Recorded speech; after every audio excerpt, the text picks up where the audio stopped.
ये है यूपी। अगर आप दिल्ली या वेस्ट की तरफ से यूपी में जाते हैं तो यहाँ आपको नोएडा, गाजियाबाद, मेरठ और आगरा जैसे डेवलप्ड शहर, फ्लाईओवर से लेकर world class highway, real estate projects, बड़ी बड़ी बिल्डिंग्स, मल्टीनेशनल कंपनीज, मैन्युफैक्चरिंग और आईटी इंडस्ट्री तक सब कुछ देखने को मिलता है। वहीं अगर आप बिहार यानी ईस्ट से यूपी में एंटर करते हैं तो यहाँ पर आपको एक कंप्लीट ऑपोजिट पिक्चर दिखाई देती है। फ्लाईओवर्स की जगह कच्ची सड़कें, आसमान चूमती इमारतों की जगह झुग्गी झोपड़ियां, भूख से बिलखती जनता और टूटे फूटे घरों की ये तस्वीरें ईस्टर्न यूपी को वेस्टर्न यूपी से बिल्कुल अलग करती है। ऐसे में एक सवाल दिमाग में उठता है कि सेम स्टेट, सेम सत्ता और सेम सीएम है, तो विकास अलग अलग क्यों? आज हम इस डिफरेंस के पीछे की वजह को समझेंगे। पहले आप इस मैप को ध्यान से देखिए। इसमें उत्तर प्रदेश को 4 रीजन्स में सब डिवाइड किया गया। वेस्टर्न यूपी या पश्चिमांचल, सेंट्रल यूपी या मध्यांचल, ईस्ट यूपी या पूर्वांचल और बुंदेलखंड रीजन। लेकिन इनमें 2 रीजन्स ऐसे हैं जिनके बीच सबसे ज्यादा डिस्पैरिटी है। एक तरफ है यूपी का हाई क्लास वेस्टर्न रीजन, तो दूसरी तरफ है लो डेवलपमेंट वाला ईस्टर्न पार्ट। उत्तर प्रदेश की डेवलपमेंट को लेकर ये पर्सपेक्टिव सिर्फ हमारा नहीं बल्कि गवर्नमेंट का भी है। यही कारण है कि 2011 में उत्तर प्रदेश की मुख्यमंत्री मायावती ने एक असेंबली रेजोल्यूशन पास किया था ताकि उत्तर प्रदेश के इन 4 पार्ट्स को अलग स्टेट्स में डिवाइड किया जा सके। लेकिन सेंट्रल गवर्नमेंट की मंजूरी ना मिलने की वजह से ऐसा हो नहीं सका। लेकिन हर इलेक्शन में डेवलपमेंट को यही डिस्पैरिटी एक बड़ा मुद्दा बनाती है और हर बार उत्तर प्रदेश के डिवीजन की डिमांड को सामने लेकर आती है। और ऐसा क्यों हो रहा है वो आपको ये चौंका देने वाले आंकड़े देखकर समझ आ जाएगा। देखिए, किसी भी डिस्ट्रिक्ट की इकोनॉमिक प्रॉस्पेरिटी 2 इंडिकेटर्स के थ्रू मापी जाती है। पहली है डिस्ट्रिक्ट्स की पर कैपिटा इनकम, दूसरी है ग्रॉस डिस्ट्रिक्ट डोमेस्टिक प्रोडक्ट। अगर हम डिस्ट्रिक्ट की पर कैपिटा इनकम के हिसाब से टॉप 10 डिस्ट्रिक्ट्स को देखें तो उसमें 7 डिस्ट्रिक्ट्स अकेले वेस्ट यूपी से आते हैं, लाइक गौतम बुद्ध नगर, मेरठ, एटा, आगरा, अमरोहा, गाजियाबाद और हापुड़। वहीं इस लिस्ट में 2 जिले सेंट्रल यूपी के हैं जिसमें आता है लखनऊ और कानपुर। इसके अलावा एक डिस्ट्रिक्ट बुंदेलखंड रीजन आता है, हमीरपुर यानी ईस्ट यूपी का भी डिस्ट्रिक्ट आपको टॉप 10 में देखने को नहीं मिलेगा। लेकिन जब बात आती है बॉटम 10 डिस्ट्रिक्ट्स की तो इस लिस्ट में सारे डिस्ट्रिक्ट्स ईस्ट यूपी से ही आते हैं, लाइक आजमगढ़, चंदौली, सिद्धार्थनगर, देवरिया, बलिया, प्रतापगढ़, जौनपुर, संत कबीर नगर, बहराइच और बलरामपुर। इन दोनों रीजन्स का डिफरेंस कितना ज्यादा है इसे ऐसे भी समझा जा सकता है कि वेस्ट के टॉप डिस्ट्रिक्ट यानी गौतम बुद्ध नगर की पर कैपिटा और डिस्ट्रिक्ट डोमेस्टिक प्रोडक्ट 20 गुना ज्यादा है ईस्ट के लास्ट डिस्ट्रिक्ट बलरामपुर से। दैट मीन्स सिर्फ विजुअल ही नहीं बल्कि डेटा भी इस बात को प्रूव करता है कि यूपी की 2 पिक्चर्स हैं, ईस्टर्न यूपी और वेस्टर्न यूपी। और इस डिफरेंस को कम करने से पहले हमें इसके पीछे के रीजंस के बारे में जानना होगा। तो इसका सबसे पहला और बड़ा रीजन है एग्रीकल्चर। उत्तर प्रदेश की लगभग 50% पॉपुलेशन पूरी तरह एग्रीकल्चर पर ही डिपेंडेंट है। दरअसल यहाँ की जमीन बेहद उपजाऊ है जिसकी वजह से उत्तर प्रदेश की एग्रीकल्चर प्रोडक्टिविटी काफी हाई है। यही रीजन है कि wheat, potato, vegetables, water lemon, mushroom, mango और टोटल फूड ग्रीन्स के प्रोडक्शन में यूपी पूरे देश में टॉप पर है।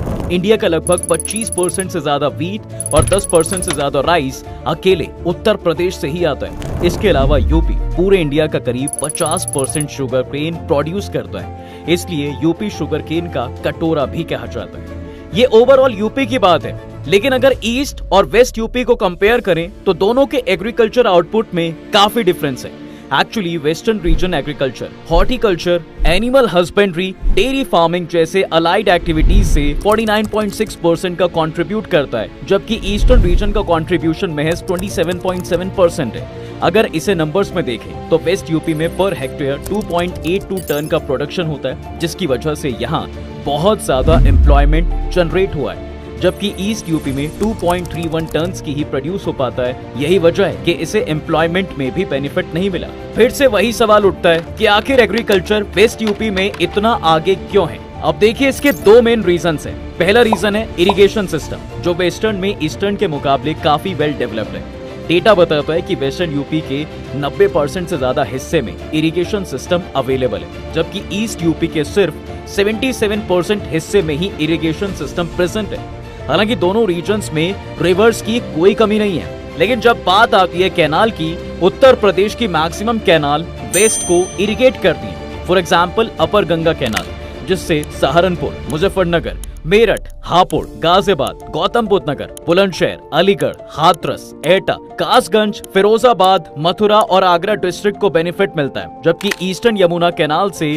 बागपत, मुजफ्फरनगर, मेरठ, गाजियाबाद, सहारनपुर और गौतम बुद्ध नगर डिस्ट्रिक्ट इरिगेट होते हैं। वहीं आगरा कैनाल से आगरा और मथुरा को फायदा मिलता है और लोअर गंगा कैनाल बुलंदशहर, फतेहपुर, प्रयागराज, अलीगढ़, मैनपुरी और गाजियाबाद में सिंचाई को बेटर बनाता है। यहाँ तक कि उत्तर प्रदेश की लॉन्गेस्ट कैनाल यानी कि शारदा कैनाल भी वेस्टर्न यूपी के डिस्ट्रिक्ट को ही ज्यादा फायदा देती है, जिसमें पीलीभीत, बरेली, शाहजहांपुर, लखीमपुर और हरदोई शामिल है। इसके अलावा दूसरा रीजन है लैंड ओनरशिप पैटर्न। डेटा के अकॉर्डिंग ईस्ट उत्तर प्रदेश में सबसे ज्यादा मार्जिनल फार्मर्स होते हैं, यानी ऐसे किसान जिनके पास 1 हेक्टेयर से भी कम लैंड अवेलेबल है। 2013 में इस डेटा के अकॉर्डिंग ईस्ट यूपी में 84% किसान ऐसे थे जिनके पास 1 हेक्टेयर से कम लैंड है। वहीं वेस्ट यूपी में ऐसे किसानों का परसेंटेज 70% है। ये डेटा 11 साल पुराना है। जनरेशन टू जनरेशन यहाँ पर लैंड फ्रेगमेंटेशन हुआ है, जिसके चलते आज मार्जिनल फार्मर्स का नंबर बहुत ज्यादा बढ़ चुका है। लेकिन इससे फर्क क्या पड़ता है? देखिए, 1966 से 67 में इंडिया में ग्रीन रेवोल्यूशन स्टार्ट हुआ, जिसमें mainly high variety seeds, tractors, irrigation facility, pesticides और फर्टिलाइजर्स जैसे एग्रीकल्चर के मॉडर्न मेथड्स और टेक्नोलॉजीज के एडॉप्शन पर फोकस किया गया था। अब जिन फार्मर्स के पास लार्ज फार्म्स अवेलेबल थे, उनको इसका ज्यादा फायदा मिला, क्योंकि उनके लिए इस तरह की टेक्नोलॉजीज में इन्वेस्ट करना इकोनॉमिकली फीजिबल था। फॉर एग्जाम्पल, अगर आपके पास 20 हेक्टेयर जमीन है तो आपके लिए ट्रैक्टर खरीदना बेनिफिशियल होगा, लेकिन 1 हेक्टेयर जमीन के लिए ट्रैक्टर में इन्वेस्टमेंट करना बेवकूफी है। स्पेशली ये बात उस टाइम की है जब देश में लोन और फाइनेंस सेक्टर किसानों के लिए आज के जितने एक्सेसिबल नहीं थे। यही रीजन है कि ग्रीन रेवोल्यूशन का सबसे ज्यादा फायदा उन्हें मिला जिनके पास 10 हेक्टेयर से ज्यादा लैंड थी। इस रीजन की वजह से ही मार्जिनल लैंड होल्डिंग वाली फैमिलीज में ह्यूमन रिसोर्सेज की भी काफी वेस्टेज होती है। एक्चुअली जहां एक तरफ टेक्नोलॉजी को अडॉप्ट करके एक पर्सन ही पूरे खेती अकेले कर सकता है, वहीं टेक्नोलॉजी के बिना परिवार के सभी लोग इस 1 हेक्टेयर लैंड में लगे रहते हैं, जो दूसरी जॉब करके फैमिली इनकम में एडिशन कर सकते थे। ऐसे में ग्रीन रेवोल्यूशन का वेस्ट यूपी को काफी फायदा मिला। तब वो डिफरेंस इतना ज्यादा था कि आज भी एग्रीकल्चर के मामले में ईस्ट यूपी वेस्ट यूपी से काफी पीछे चल रहा है। दोनों रीजन्स के बीच के इस डिफरेंस के पीछे एक और रीजन है, जिसे हम अटल बिहारी वाजपेयी द्वारा कही गई एक बात से समझ सकते हैं। दरअसल उन्होंने इंटरनेशनल रिलेशंस के लिए एक बात कही थी, you can change your friends but not never. ये फ्रेज जितना इंटरनेशनल रिलेशंस में फिट बैठता है, उतना ही कारगर नेशनल डेवलपमेंट पे भी है, और ये बात यूपी के दोनों रीजन्स में प्रूफ भी हुई है। जरा इस मैप को देखिए, एक तरफ है वेस्ट यूपी जिसके नेबरहुड में है नॉर्थ इंडिया का सबसे तेजी से डेवलप होने वाला दिल्ली एनसीआर रीजन, वहीं दूसरी तरफ है ईस्ट यूपी जिसके नेबरहुड में है बिहार। वेस्ट यूपी के नेबरहुड की अगर बात करें तो दिल्ली में हेवी माइग्रेशन को रोकने के लिए और पॉपुलेशन एक्सपेंशन को कंट्रोल करने के लिए एक इकोनॉमिक क्लस्टर को डेवलप किया गया, जिसका नाम था एनसीआर। प्लान था कि दिल्ली के अराउंड ऐसे मैग्नेट टाउन्स डेवलप किए जाएंगे जो दिल्ली का ऑल्टरनेटिव बन सके और दिल्ली की तरफ भागने वाले माइग्रेंट्स को डाइवर्ट किया जा सके। इसी के चलते दिल्ली एनसीआर बना, जिसमें पूरी national capital territory of Delhi, Haryana के 14 डिस्ट्रिक्ट्स, राजस्थान के 2 डिस्ट्रिक्ट्स और उत्तर प्रदेश के 8 डिस्ट्रिक्ट इंक्लूड है। अगर उत्तर प्रदेश के इन 8 जिलों पर भी फोकस करें तो इनके नाम है मेरठ, गाजियाबाद, गौतम बुद्ध नगर, बुलंदशहर, बागपत, हापुड़, शामली और मुजफ्फरनगर। और बड़ी बात यह है कि सारे डिस्ट्रिक्ट्स वेस्ट यूपी का ही पार्ट है। आज एनसीआर की जीडीपी $370 बिलियन से भी ज्यादा है, जिसका काफी बड़ा बेनिफिट वेस्ट यूपी को भी मिलता है। फॉर एग्जाम्पल गौतम बुद्ध नगर, जिसकी पॉपुलेशन 20 लाख है, लेकिन इसकी जीडीपी लगभग $26 बिलियन है। सिर्फ यही नहीं, गौतम बुद्ध नगर की पर कैपिटा इनकम $1000 है, जो इंडिया में सेकंड हाईएस्ट है। क्योंकि एनसीआर का पार्ट होने की वजह से यहाँ ज्यादा इन्वेस्टमेंट होती है ताकि यहाँ बेटर रोड्स और अदर फैसिलिटीज दी जा सके। इसके अलावा ग्रेट इकोनॉमिक अपॉर्चुनिटी को देखते हुए ज्यादा बिजनेसेस और इन्वेस्टर्स यहाँ अट्रैक्ट हुए। इसकी वजह से न सिर्फ जॉब्स क्रिएट हुई बल्कि इकोनॉमिक ग्रोथ भी हुई, और गौतम बुद्ध नगर की तरह ही बाकी डिस्ट्रिक्ट्स को भी दिल्ली से प्रॉक्सिमिटी का फायदा मिला। यही रीजन है कि अब एनसीआर की सक्सेस को देखते हुए यूपी गवर्नमेंट में भी स्टेट में ही लखनऊ कैपिटल रीजन प्लान कर रही है। इसके 2 पार्ट्स होंगे, लखनऊ और कानपुर। ये दोनों सिटीज यूपी की ग्रोथ में इंपॉर्टेंट रोल प्ले करती हैं। इसलिए इन सिटीज के आसपास टोटल 8 डिस्ट्रिक्ट्स लखनऊ, कानपुर, कानपुर देहात, उन्नाव, रायबरेली, बाराबंकी, सीतापुर और हरदोई को मिलाकर स्टेट कैपिटल रीजन बनाया जाएगा। इन डिस्ट्रिक्ट्स में बेटर ट्रांसपोर्ट, लॉजिस्टिक्स और इंफ्रास्ट्रक्चर फैसिलिटी होम बनाए जाएंगे, जिन्हें आपस में एक्सप्रेसवेज और एयर रूट से कनेक्ट किया जाएगा। सिर्फ यही नहीं, लखनऊ और कानपुर को एक high speed dedicated freight corridor से भी जोड़ा जाएगा। इसके अलावा यूपी में 6 रीजनल डेवलपमेंट जोन भी सेटअप किए जाएंगे, जो मेरठ, आगरा, वाराणसी, गोरखपुर, बरेली और झांसी में सिचुएटेड होंगे। ये सब उस प्लान का हिस्सा है जिसमें यूपी की इकोनॉमी को 5 साल में $1 ट्रिलियन बनाने का टारगेट रखा है। अब इस प्लान से ईस्टर्न यूपी कितना बेनिफिट होगा ये तो खैर वक्त बताएगा, लेकिन इतना जरूर है कि इंफ्रास्ट्रक्चर किसी भी रीजन के डेवलपमेंट में एक इम्पोर्टेंट रोल प्ले जरूर करता है। लेकिन वेस्ट यूपी ने इंफ्रास्ट्रक्चर के मामले में भी ईस्ट को पीछे छोड़ दिया है। इस समय यहाँ पर 6 एक्सप्रेसवे ऑपरेशनल हैं। इनमें से सिर्फ पूर्वांचल एक्सप्रेसवे ईस्ट यूपी में, जबकि बाकी 4 एक्सप्रेसवेज वेस्ट यूपी में और एक बुंदेलखंड। वहीं 4 एक्सप्रेसवे अंडर कंस्ट्रक्शन है जो वेस्ट यूपी से ही कनेक्टेड हैं। इन सभी एक्सप्रेसवेज ने वेस्ट यूपी के डेवलपमेंट को फ्यूल करने का काम किया है और अब वेस्ट यूपी में इंडिया का सबसे बड़ा एयरपोर्ट बनने जा रहा है। हम बात कर रहे हैं जेवर एयरपोर्ट की। ये एयरपोर्ट जो न सिर्फ दिल्ली एयरपोर्ट से पैसेंजर्स के लोड को रिड्यूस करेगा, बल्कि ये इससे इंटरनेशनल एक्सपोर्ट्स में भी हेल्प मिलेगी। जेवर एयरपोर्ट की अनाउंसमेंट के बाद से यहाँ पर इन्वेस्टमेंट और भी ज्यादा इंक्रीज हुई है। फॉर एग्जांपल, इस रीजन में एक नई फिल्म सिटी का भी अनाउंसमेंट हो चुका है, जो बहुत जल्द रियलिटी बन जाएगी। इस रीजन को एयरपोर्ट की वजह से बिजनेस से लेकर रियल एस्टेट तक जबरदस्त इन्वेस्टमेंट मिली है। इस वर्ल्ड क्लास इंफ्रास्ट्रक्चर की वजह से वेस्ट यूपी में इंडस्ट्रियल ग्रोथ भी काफी अच्छी हुई है। Uttar Pradesh state industrial development authority के इस मैप को देखिए। इसमें उत्तर प्रदेश के 155 इंडस्ट्रियल एरियाज को शो किया गया है।